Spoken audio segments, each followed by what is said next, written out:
Should you be found guilty, you will be executed in precisely 90 minutes. Your trial will now commence. No. 90 minutes later, this police officer will be executed on the spot, and the one sentencing him to death is none other than the artificial intelligence he himself had championed. The man stands accused of murdering his own wife. Surveillance footage captured a heated argument between them shortly before the incident, and his clothes were stained with her blood. The AI calculated a 97.5% probability of his guilt, and it has given Jack only 90 minutes. If he cannot prove his innocence before the countdown ends, he will be executed on the spot. As a cop who has spent his career putting criminals behind bars, Jack knows all too well what awaits him. Ever since the AI courtroom was established, no one has ever walked out of here alive. What makes it even worse is that he has absolutely no idea what happened, because he was drunk last night. Fortunately, Jack has the right to access all information pertaining to the case. With nothing more than a voice command, the AI can provide him with everything he needs to know. Desperate, Jack wastes no time and begins fighting for his own survival. He immediately pulls up surveillance footage from across the city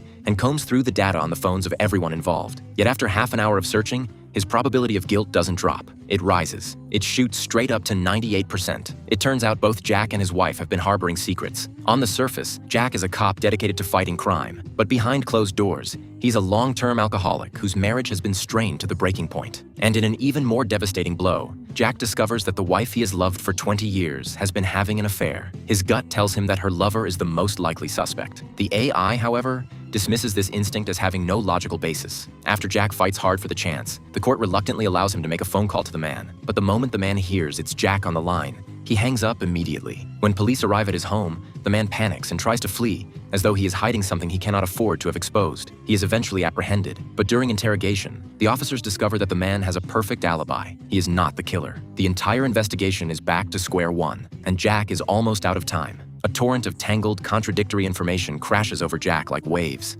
He's so tense he can barely breathe. Every person who has surfaced could be the killer. Despair spreads through him like blood seeping into water, and every passing second tolls like a death knell. In the end, Jack completely breaks down. Just as he's about to confess, something completely unexpected happens. Do you not want to at least attempt to uncover the truth with certainty before you do? Even if the truth is dark.